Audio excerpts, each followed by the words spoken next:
दोस्तों नमस्कार।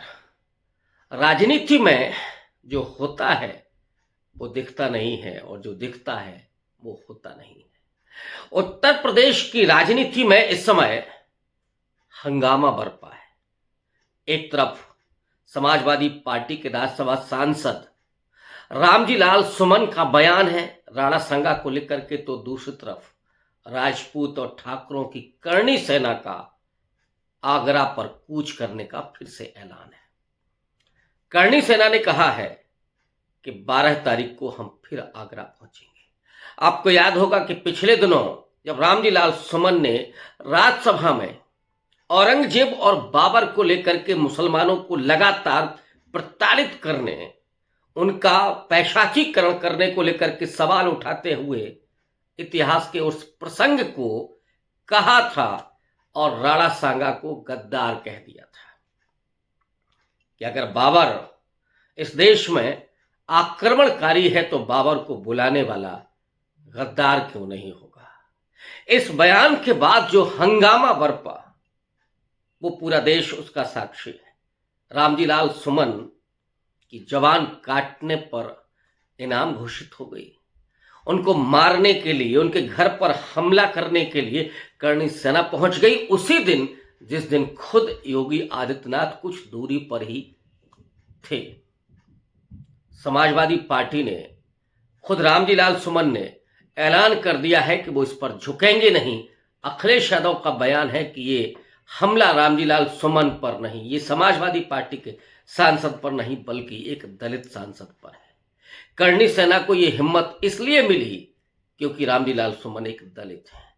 मनुस्मृति के अनुसार मनुवादी मानसिकता के लोग रामजी लाल सुमन की जबान बंद करना चाहते हैं, जबान काट लेना चाहते हैं। लेकिन क्या सिर्फ इतना भर है? इस मुद्दे पर गोदी मीडिया के चैनल से लेकर के और करनी सेना को खुली छूट मिली हुई है। रामजी लाल सुमन के घर पर हमला किया गया लेकिन अब तक एफआईआर नहीं हुई। सवाल ये है कि अगर रामजी लाल सुमन ने कुछ गलत भी कहा है तो क्या उनके खिलाफ कानूनी कार्रवाई हो सकती थी या संसदीय परंपरा के अनुसार कोई वहां पर कार्रवाई हो सकती थी? उनके घर पर हमला करने की अनुमति कौन देता है? लेकिन बेलगाम करनी सेना, उत्तर प्रदेश में राम राज्य, योगी राज्य, तो ऐसे में वही बुलडोजर लेकर के पहुंच जाते हैं और रामजी लाल सुमन के घर पर हमला करते हैं। इधर रामजी लाल सुमन ने कहा कि वो अपने बयान को लेकर के टिके हुए हैं। इस जन्म में तो वो माफी नहीं मांगेंगे। उन्होंने सच कहा है और माफी मांगने से सीधा इनकार कर दिया। करनी सेना ने फिर से आगरा कूच करने का ऐलान कर दिया है। इस पर जब रामजी लाल सुमन से पूछा गया तो उन्होंने कहा कि उत्तर प्रदेश का प्रशासन इसको देखे और रोके, और अगर नहीं रोक सकता है तो फिर उन्हें खुली छूट दे दे, वो निपट लेंगे। इस बयान के मायने क्या है?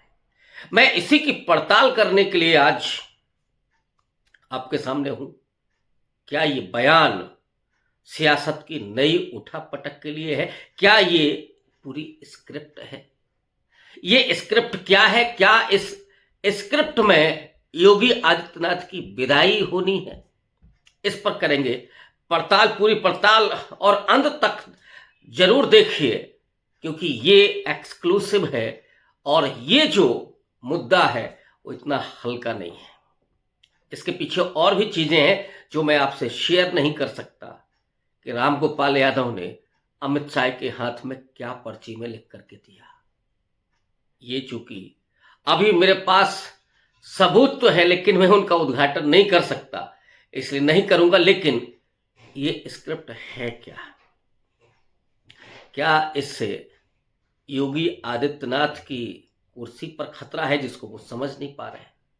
क्योंकि करनी सेना जो राजपूत और ठाकुरों की सेना है उसको पूरे तरीके से योगी आदित्यनाथ का प्रश्रय मिला हुआ है। लेकिन यही करनी सेना की जो कार्यवाही है जो 12 तारीख को होनी है, क्या वो योगी आदित्यनाथ की ही कुर्सी ले डूबेगी? 12 अप्रैल की तारीख है और याद कीजिए 12 अप्रैल के बाद 2 दिन के बाद दूसरे दिन 14 अप्रैल है, बाबा साहब अंबेडकर की जयंती। पूरा अप्रैल एक तरह से दलितों और अंबेडकर वादियों बहुजनों के लिए उत्सव होता है, सबसे बड़ा उत्सव। और ऐसे में जब रामजी लाल सुमन की उस दलित आइडेंटिटी पर हमला होगा और करणी सेना जिस सामंती मानसिकता से लैस होकर के रामजी लाल सुमन की जबान काटने और उनको सबक सिखाने का ऐलान कर रही है, और ऐसे में अगर दलितों की भावनाएं भी उत्तेजित हो गई और प्रशासन अगर ढीला पड़ा, अगर उसने करणी सेना की अगवानी की या रोकने में नहीं सक्षम हुआ, तो क्या होगा?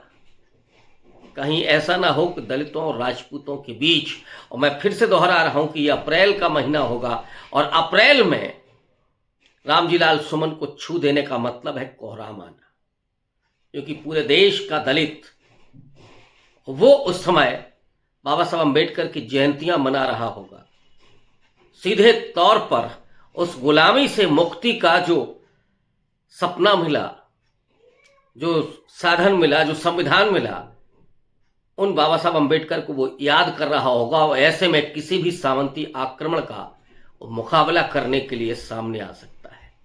इसलिए ये सिर्फ करणी सेना के लिए ही चुनौती नहीं है, ये उत्तर प्रदेश की सरकार के लिए भी बहुत बड़ी चुनौती बन सकती है। और इसी चुनौती में क्या योगी आदित्यनाथ की विदाई लिखी हुई है। आपको याद होगा कि जब से योगी आदित्यनाथ ने उत्तर प्रदेश की कमान संभाली है, वो एक हिंदुत्व के फायर ब्रांड बन चुके हैं। पहले भी उनके भाषण उसी तरह के विभाजनकारी होते थे, नफरत पर आधारित होते थे, मुसलमानों को कोसने वाले होते थे।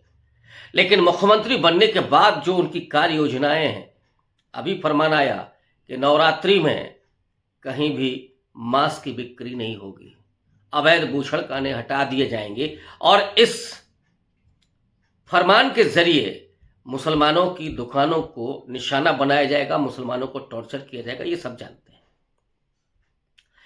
लव जिहाद से लेकर के तमाम इस तरह के फरमान योगी आदित्यनाथ ने जारी किए, और उसके जरिए लगातार अपनी फायर ब्रांड हिंदुत्व की छवि बनाई।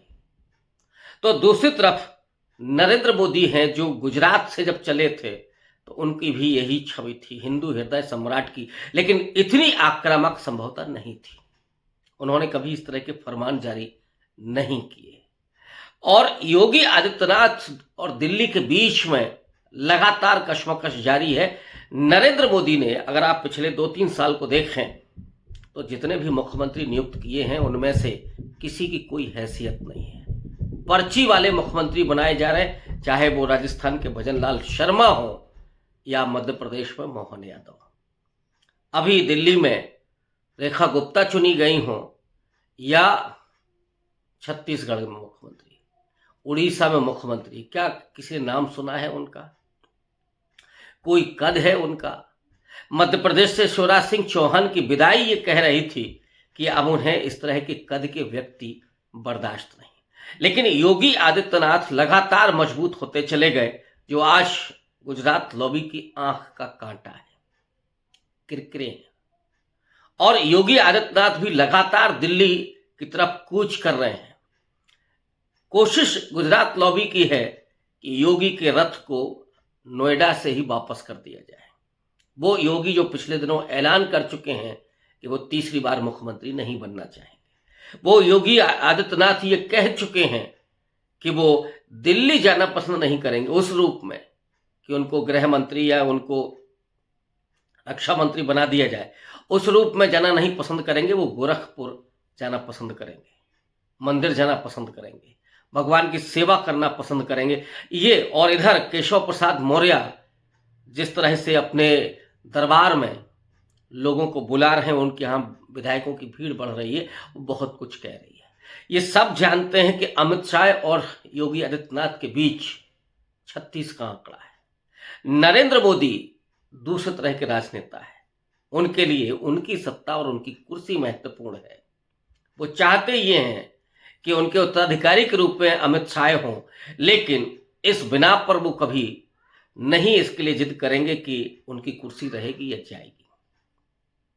इस तरह का कोई रिस्क नहीं लेते वो। लेकिन इसमें कोई दो राय नहीं कि जिस तरह से योगी आदित्यनाथ उनको चुनौती दे रहे हैं वो भी उनके लिए थोड़ी तकलीफ देह है। और अमित शाह के लिए तो सबसे बड़ी मुसीबत, क्योंकि मोदी के बाद कौन होगा, नंबर 2 कौन होगा बीजेपी में, ये केवल इन दोनों के बीच फैसला होना है। अभी इसमें आरएसएस की बात मैं नहीं कर रहा हूं, योगी या अमित शाह है। और इसी के मद्देनजर जरा रामजी लाल सुमन के इस विवाद को देखिए। जब रामजी लाल सुमन ये कहते हैं कि प्रशासन ये तय करे कि उसे क्या करना है और अगर वो सुरक्षा नहीं दे सकते, संभाल नहीं सकते, तो फिर हमको खुली छूट दे दे, हम निपट लेंगे। अगर ऐसा होता है तो योगी आदित्यनाथ को हटाना नरेंद्र मोदी के लिए आसान हो जाएगा, क्योंकि लंबे समय से गुजरात लॉबी योगी आदित्यनाथ को हटाना चाहती है। लेकिन योगी हैं कि लगातार अपने आप को सुरक्षित ही नहीं रखे हैं बल्कि और ज्यादा मजबूत बनाते चले जा रहे हैं। इसलिए अमित शाह के लिए सबसे ज्यादा ये जरूरी है।